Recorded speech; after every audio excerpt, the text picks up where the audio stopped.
हुआ है बताओ, और तुमको नींद आ गई, वो तो ये हुआ कि तुमको नींद मैथ्स की क्लास के बाद आई, नहीं तो मैथ्स की क्लास में कितनी बार आ जाती है, और फिर उसकी वजह से अकाउंट्स क्लास तुम्हारी मिस हो गई।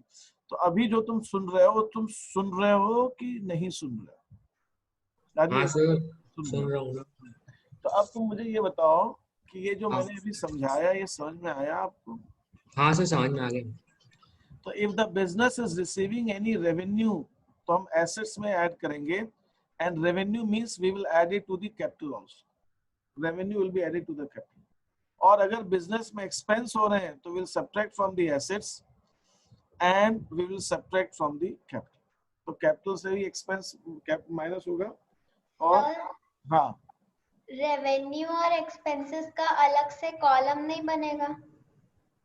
क्या बात, आराध्या, मैं रेवेन्यू और एक्सपेंस का अलग से ही कॉलम बनवाता हूँ, मैं बनवाऊंगा, लेकिन आपको स्कूल में जब आप पढ़ेंगे ना अकाउंटिंग इक्वेशन, तो स्कूल में आपसे कोई नहीं बनवाएगा, लेकिन मैं बनवाता हूँ तो मैं बनवाऊंगा। मैं क्यों बनवाता हूँ मैं भी बता दूंगा आपको। तो आपको कंफ्यूजन हो जाएगी फिर, क्या ऐड करना है क्या सब्ट्रैक्ट करना है, तीनों एक में घुसाया दो। आप सही कह रहे हो, आप सही कह रहे हो, आप बिल्कुल सही कह रहे हो। इसलिए मैं इस इक्वेशन को आपको, मैं यहाँ पे मैंने अभी इसलिए नहीं बताया था कि आपके स्कूलों की छुट्टियां चल रही, तो आपको तो कुछ मालूम नहीं, जब स्कूल खुलेगा तो कंफ्यूजन आएगा, तब आप मुझसे पूछोगे, मैं तब बताऊंगा। लेकिन अब तुमने रेज ही कर दिया है पॉइंट, तो मैं आपको बता देता हूँ। मैं 5 कॉलम अकाउंटिंग इक्वेशन पढ़ाता हूँ 2008 से, ये मैंने डेवलप किया हुआ है, ये मैं इस पे एक वीडियो बनाने वाला हूँ, ठीक है, और ये इस पे बना के लॉन्च करने वाला हूँ इस इवेंट को। मैं 2008 से पढ़ा रहा हूँ इसको, और ये मैंने खुद, थोड़ा पूरा दिमाग मेरा नहीं है, मैंने कुछ फॉरेन बुक्स देखी थी।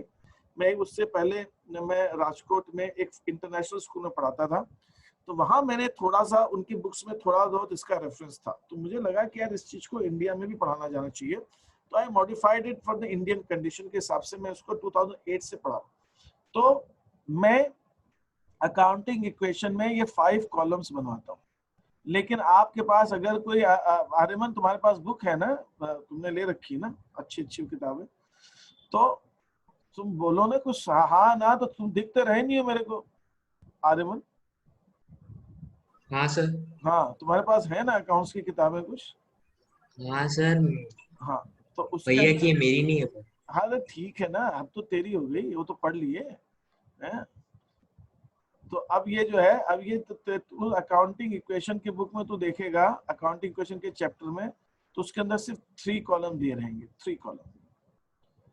तो पूरे हिंदुस्तान भर में 3 कॉलम अकाउंटिंग इक्वेशन ही पढ़ाया जाता है। 3 कॉलम मैंने नाम दिया, 3 कॉलम 5 कॉलम ने, तो अकाउंटिंग इक्वेशन मतलब A is equal to L plus C है, लेकिन मैं इसको 5 कॉलम में पढ़ाता हूँ। और तुमने जो आराध्या बात कही है ये सही है, इसके पीछे एक लॉजिक मेरा और है कि इसको अलग क्यों करना चाहिए।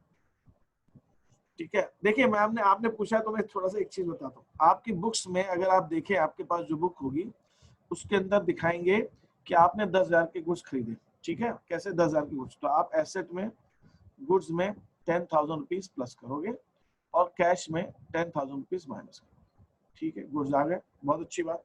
अब 10,000 के गुड्स आपने 12,000 में बेच दिए और कैश आया, तो वो क्या करेंगे, 10,000 गुड्स माइनस करेंगे और 12,000 कैश में ऐड करेंगे और 2,000 रुपीज कैपिटल में ऐड कर देंगे, प्रॉफिट।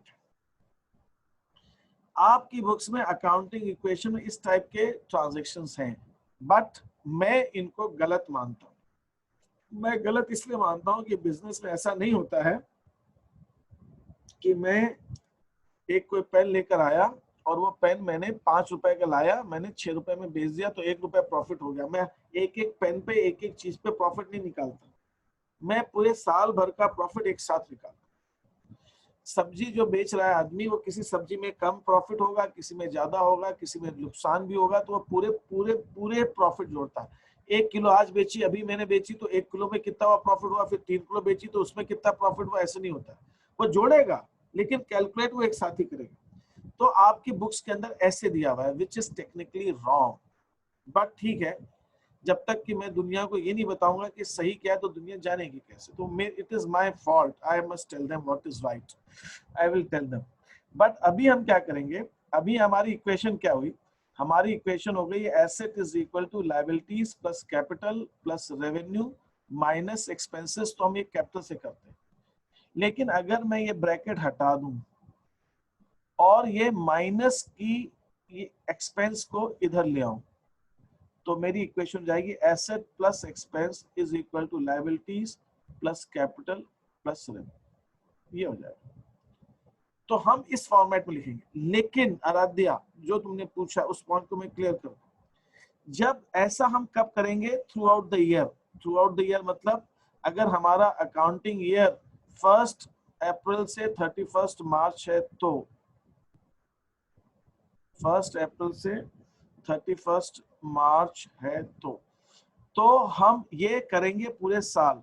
जब 31 मार्च आएगा तो मैं क्या करूंगा, टोटल रेवेन्यू ऐड करूंगा पूरे साल की, टोटल एक्सपेंस ऐड करूंगा पूरे साल का, और रेवेन्यू में से एक्सपेंस घटा के जो डिफरेंस आएगा प्रॉफिट या लॉस, उसको मैं कैपिटल में प्लस माइनस कर दूंगा, और ये फिर मेरे end of the year revenue और एक्सपेंस के कॉलम मेरे खत्म हो जाएंगे। तो इससे जो तुमने क्वेश्चन रेज किया कि हमें ये कैसे मालूम पड़ेगा कि सब मिक्सअप हो जाएगा, तो हम मिक्सअप नहीं हो इसलिए अलग अलग करेंगे। लेकिन एंड ऑफ द ईयर तो सारी नदियां जो है वो समुद्र में जाके मिल जाएंगी, but through out the year हम उनको अलग अलग ट्रीट करेंगे। और फाइनल हमारी जो equation end of the year बचेगी, तो फाइनल इक्वेशन तो यही बचेगी। बट जब तक हम बिजनेस में ट्रांजेक्शन्स हो रहे हैं, तब तक हम एसेट को अलग और रेवेन्यू को अलग ट्रीट करेंगे।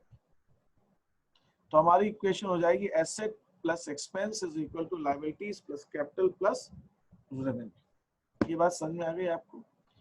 अब हम इन ट्रांजेक्शन को समझने की कोशिश करते हैं। अब आप थोड़ा सा ध्यान दीजिएगा, ठीक है? तो ये होगा 5 कॉलम अकाउंटिंग इक्वेशन, ठीक है? अब इसके लिए आप क्या करोगे, इसके लिए जब आप अकाउंटिंग इक्वेशन की टेबल बनाओगे, तो अब आपको टेबल बड़ी बनानी पड़ेगी। इसके लिए रेवेन्यू के लिए आप एक ही कॉलम बनाइए, 10,000 5-6 डिजिट का फिगर लिखना पड़ेगा, क्योंकि अब आपको स्पेस की दिक्कत आएगी। रेवेन्यू, फिर आप यहाँ पे दूसरा कॉलम बनाइए अपनी कैपिटल का, ये है मेरी कैपिटल। फिर मैंने आपसे कहा कि हमको प्रॉब्लम है स्पेस की, इसलिए लायबिलिटी का एक ही कॉलम बना रहे हैं, लेकिन लायबिलिटी का भी डिवीजन एक्चुअल में हमें करना पड़ता है, तो वो हम देखेंगे कैसे करना लायबिलिटी। फिर हम एक कॉलम बनाएंगे एक्सपेंस का,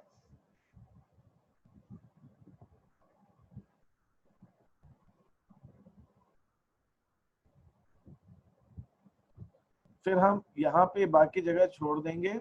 ये 4 कॉलम तो ने बना लिए, जितने मिनिमम साइज चाहिए। एक स्केल की विड्थ तक काफी है, और आपको लिखने से आइडिया लग जाएगा कि मेरे को कितने बड़ा मेरे कितने बड़ी राइटिंग है, उसके हिसाब से आप बना सकते हैं। अमाउंट कोई बहुत ज्यादा होते नहीं है कि 10-20 करोड़ रुपए लिखना पड़ता है। ये फिर है सीरियल नंबर,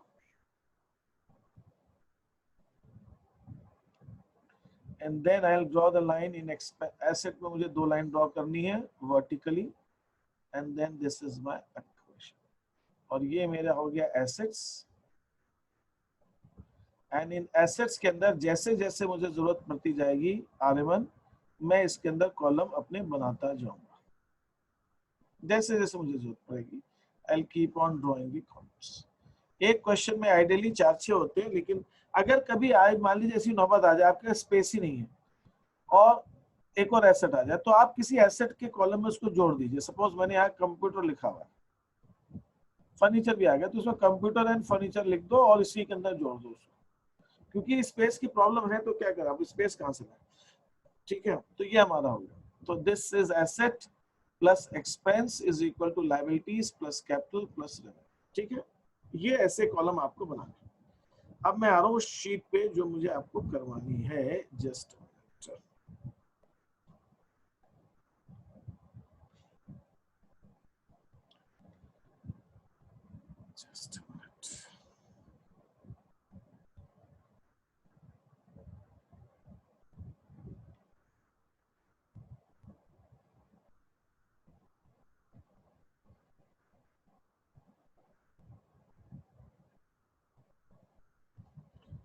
ये आप अकाउंटिंग इक्वेशन, ये इसके अंदर मैंने रेवेन्यूज और एक्सपेंस की डेफिनेशन दी है, वो आप पढ़ लीजिएगा, हमने पहले भी किया। लेकिन अभी मुझे आपको इन रेवेन्यूज और एक्सपेंसेस के दो और इंटरप्रिटेशंस बताने, उनको हम देखते हैं, फिर हम ट्रांजैक्शंस को देखेंगे कि हम कैसे करेंगे उसको।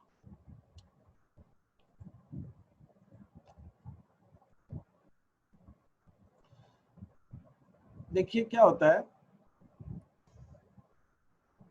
बहुत ध्यान दीजिएगा, ये बहुत, अब हम थोड़ा सा टेक्निकली जा रहे हैं, टेक्निकल एरियाज में जा रहे हैं। अब रियल अकाउंटिंग में थोड़ा सा हम एंटर हो रहे हैं धीरे धीरे, उसको समझने की कोशिश करें। मैं आपसे एक ट्रांजैक्शन कह रहा हूं, मान लीजिए मैं आपसे कहता हूं कि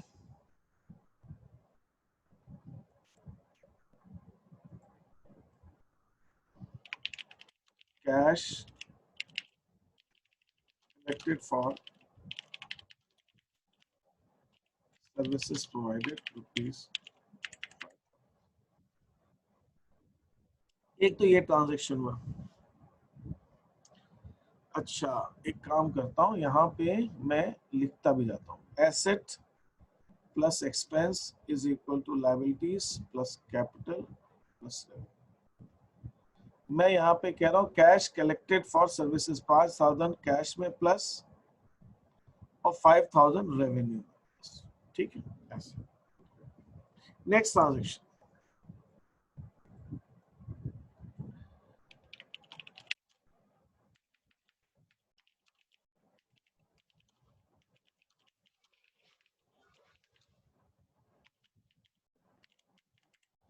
एक कस्टमर ने 3,000 रुपए एडवांस में दे दिए। कोई मुझे बता सकता है कि मैं अकाउंटिंग इक्वेशन में इसको कैसे शो कर सकता हूँ? Any guesses? Any guesses? अभी मैंने सर्विसेज दी क्या? नहीं, सामने वाले ने पैसा मुझे पहले दे दिया, तो मुझे पैसा पहले दे दिया, तो Lisha is it my revenue और नॉट? रेवेन्यू।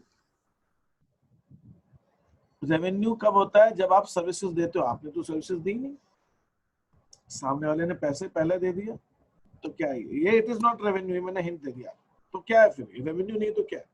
पैसा आ गया लायबिलिटी में लायबिलिटी। लायबिलिटी क्यों? क्योंकि आपको अब इस पैसे के बदले में आपकी ऑब्लिगेशन है कुछ देने की।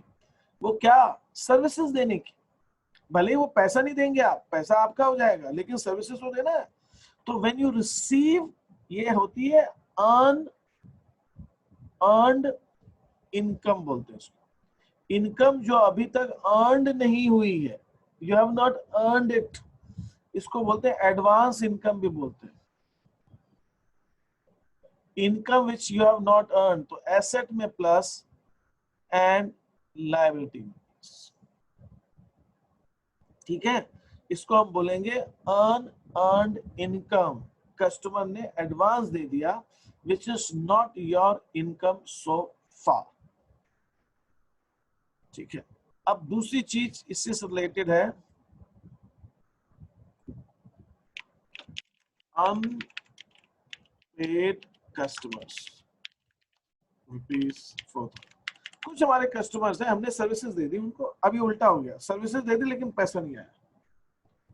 तो हमने तो अपना काम कर दिया ना आर्यमन, हमने अपना काम कर दिया कि नहीं कर दिया? यहाँ पे हाँ सर। क्या क्या किया हमने? सर्विसेज दे दी हमने। हाँ। तो जब हमने सर्विसेज दे दी तो ये 4,000 हमारी रेवेन्यू तो हो गई, लेकिन सामने वाले ने पे नहीं किया, तो सामने वाला हमारा डेटर बन गया, डेटर एसेट। तो कैश की बजाय हम डेटर में ऐड करेंगे, लेकिन यहाँ हम वर्ड डेटर नहीं यूज करते। क्यों नहीं करते वो थोड़ा सा बाद में देखेंगे। तो यहाँ डेटर की बजाय हम इसको बोलते हैं accrued income. Income, accrued income मतलब incomes earned but not received. तो यहाँ पर अब आपके पास में अक्रूड इनकम हो गई, अर्न्ड बट नॉट रिसीव्ड।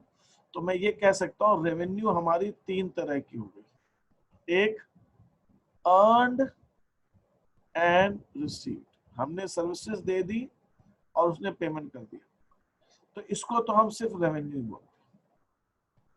दूसरा earned but not received,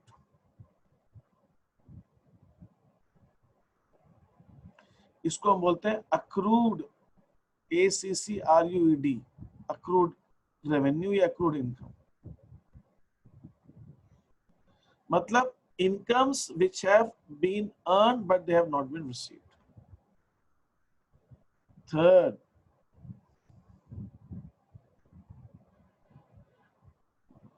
unearned, नहीं, received but not earned। एक काम करता हूँ ना, इसको अलग अलग कलर में लिखता हूँ, received but not earned। ये आपको लिखना पड़ेगा नोटबुक में, ऐसे याद नहीं रहेगा ये। कोई नई नई भाषा सीख रहे हैं आप, नए नए टर्म सीखते हैं ना लैंग्वेज में, तो लिखना पड़ता है कि नहीं पड़ता, लिख लो उसको। रेवेन्यू, ठीक है, earn but not received, earn but not received, तो accrued revenues, accrued income. Received but not earn, received but not earn, तो इसको बोलते हैं एडवांस इनकम। और इसको हम बोल सकते हैं unearned income. Arman, you are writing these terms in your notebook. हाँ सर। देखिए आप मुझे, मैं फोटो मांगूंगा, I'll ask you to Okay, send sir. me pics after the class। Okay sir. लिखिए आप इसको, अनअर्न्ड इनकम। तो ये तीन तरह की इनकम होती है। अब अकाउंटिंग इक्वेशन में 5 कॉलम अकाउंटिंग इक्वेशन में assets plus expense is equal to liabilities plus capital plus revenue में आप क्या करोगे, इसको जब रिसीव करोगे रेवेन्यू तो आप एसेट में प्लस करोगे और रेवेन्यू में प्लस करोगे। ये भी लिख लीजिए आप, अकाउंटिंग इक्वेशन में कैसे दिखाएंगे, इसको आप अकाउंटिंग इक्वेशन में करेंगे एसेट में प्लस रेवेन्यू में प्लस, और ये आपकी अकाउंटिंग इक्वेशन ये ऊपर लिखी है मैंने स्क्रीन पर।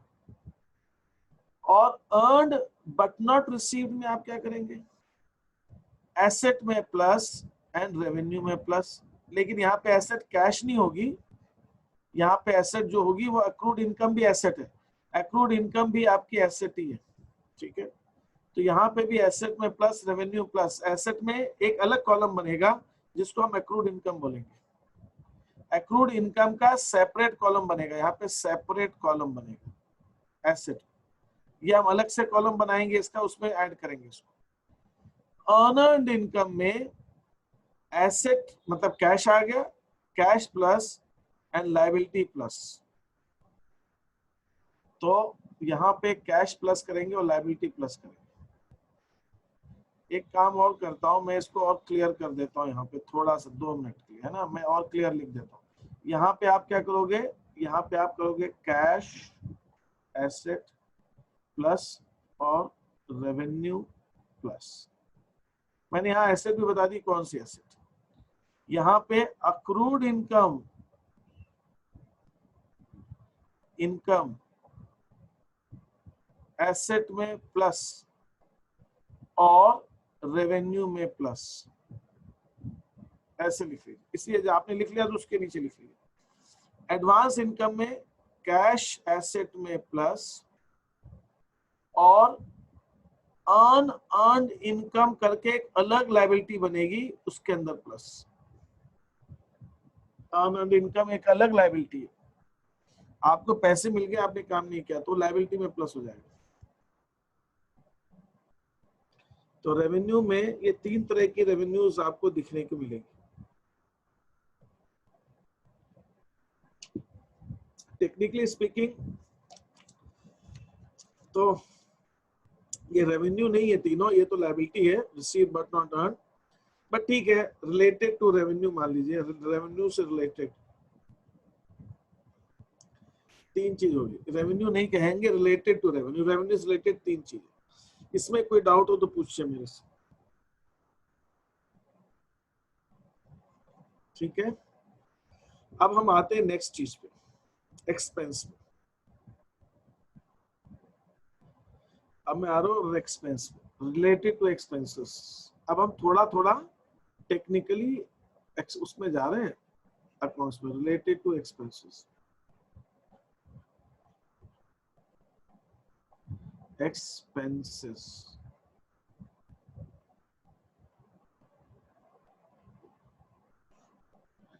बेनिफिट्स, एक्सपेंस कब होता है? जब हम बेनिफिट रिसीव करते हैं। मैंने आपको टर्मिनोलॉजी में दिखाया, बेनिफिट रिसीव्ड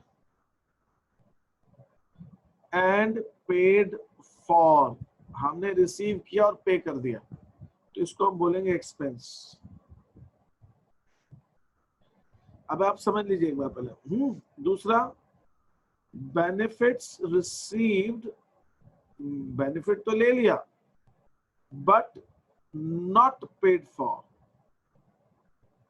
हमने अभी पेमेंट नहीं किया।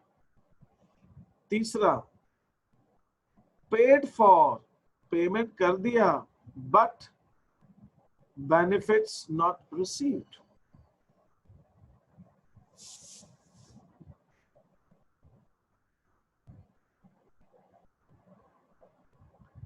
ये भी आप लिखिए, है ना, बेनिफिट नॉट रिसीव्ड। हमने बेनिफिट रिसीव किया और पेमेंट कर दिया, हमने बेनिफिट रिसीव किया और पेमेंट नहीं किया, और हमने पेमेंट कर दिया लेकिन बेनिफिट रिसीव नहीं किया। तो जो बेनिफिट रिसीव किया और पे कर दिया वो तो हो गया एक्सपेंस। तो बेनिफिट रिसीव किया बट नॉट पेड फॉर, हमने वो कहेंगे अनपेड एक्सपेंस। अनपेड एक्सपेंस, खर्चा हो गया लेकिन पे नहीं हुआ। पे कर दिया लेकिन बेनिफिट नहीं रिसीव किया, तो उसको हम बोलेंगे prepaid expense. Prepaid expense, prepaid expense का मतलब, और एक्सपेंसेस पेड इन एडवांस भी बोल देते कभी, एक्सपेंसेस पेड इन एडवांस। तो ये हमारे 3 तरह के एक्सपेंस रिलेटेड हो गए। अब सवाल उठता है, इसको अकाउंटिंग इक्वेशन में हम कैसे दिखाते हैं? अकाउंटिंग इक्वेशन में हम क्या करेंगे, कैश या बैंक, जो है कैश कहता हूं मतलब बैंक भी इंक्लूडेड है उसमें, cash asset minus and expense plus. Expense में प्लस कर देंगे, कैश में माइनस कर देंगे। हमारी इक्वेशन क्या है? Asset plus expense is equal to liabilities plus capital plus revenue. Cash asset minus and expense में प्लस। अनपेड में क्या होगा? एक्सपेंस तो हो गया, पैसे नहीं दिए, तो अनपेड एक्सपेंस की एक लायबिलिटी कॉलम बनाएंगे। अनपेड एक्सपेंस एक लायबिलिटी में कॉलम बनेगा और उसके अंदर हम प्लस करेंगे।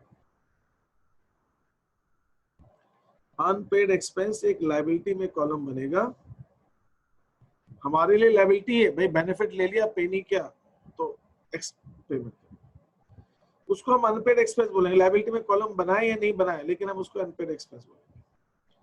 प्रीपेड क्या होगा? कैश एसेट माइनस और prepaid expense asset plus. Cash asset minus और प्रीपेड एक्सपेंस प्लस।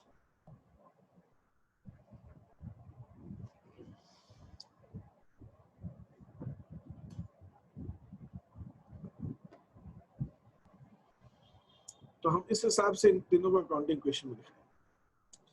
किसी के दिमाग में कोई क्वेश्चन आ रहा हो तो पूछिए, जब हम क्वेश्चंस करेंगे न्यूमेरिकल तो और समझ में आएगा। अभी मैंने आपको थ्योरी समझाई, अभी हम जब प्रैक्टिकल करेंगे समझ में आएगा, लेकिन अभी भी आपके दिमाग में कोई क्वेश्चन हो तो आप पूछ सकते हैं। Any questions?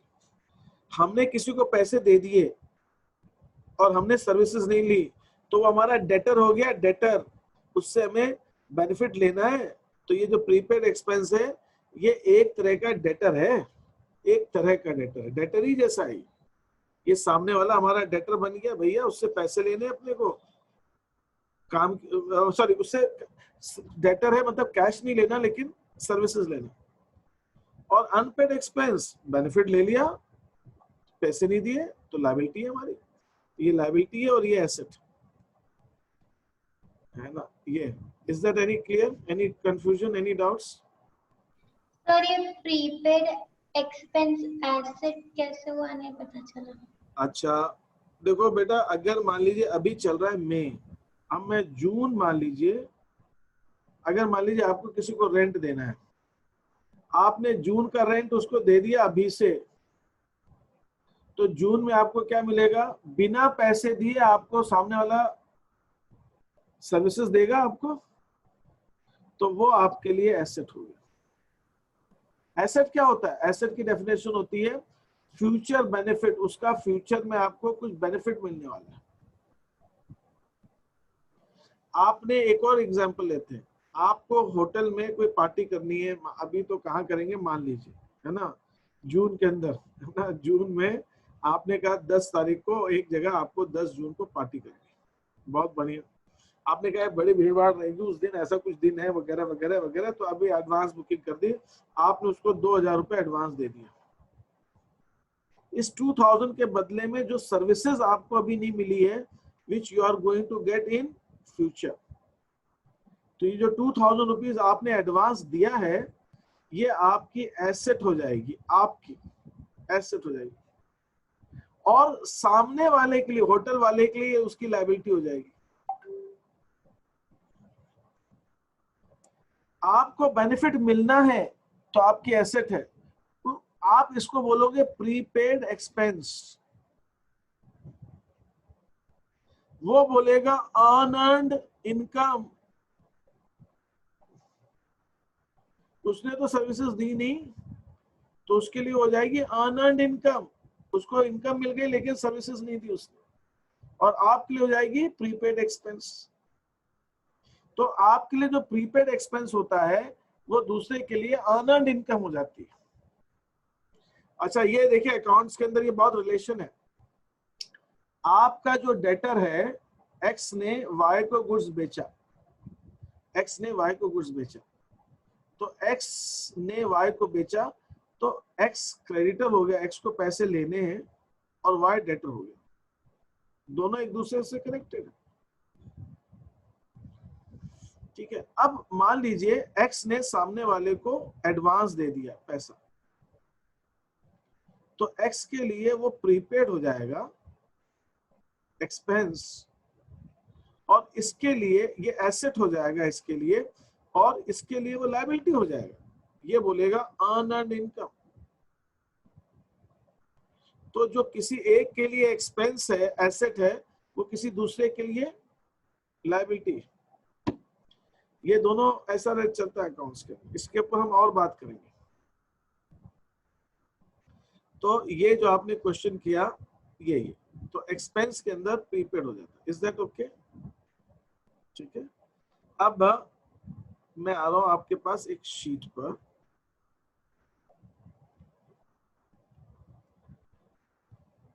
मैं आपको ये शीट अभी भेजूंगा, तो अभी आप आज इसको पढ़ लेंगे। आज मैं होमवर्क अभी नहीं दे रहा हूँ क्योंकि सुबह से 11 o'clock अपने को मिलना ही है, और उसके पहले आरएमएन की मैथ्स की भी क्लास रहेगी, तो उसको काम नहीं कर पाएगा वो भी। तो अभी आपको इसके अंदर क्या करना है, ये आपको 5 कॉलम अकाउंटिंग इक्वेशन के अप्रोच के अंदर इसको अपने को दिखाना है। जैसे हमने सैलरी पे की, इसमें करना कैसे बता रहा हूँ, आप ट्राई करना चाहे आप कर सकते हैं। सैलरी हमने पे की कैश, तो आपको यहाँ पे लिखना है कैश एसेट माइनस 12,000, और एक्सपेंस प्लस, लेकिन एक्सपेंस का नाम क्या है, सैलरी। तो हम कॉलम में तो अलग अलग नहीं बनाएंगे, जब हम कॉलम बनाएंगे ना तो उसमें हम एक्सपेंस के अंदर अलग अलग नहीं बनाएंगे, क्योंकि जगह नहीं है हमारे पास।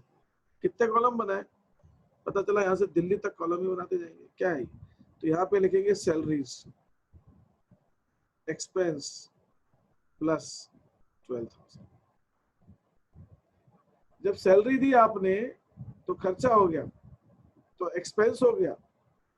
अच्छा, जब आपसे कहा जा रहा है ना सैलरी पेड, इसका मतलब क्या हुआ, बेनिफिट रिसीव्ड एंड पेड।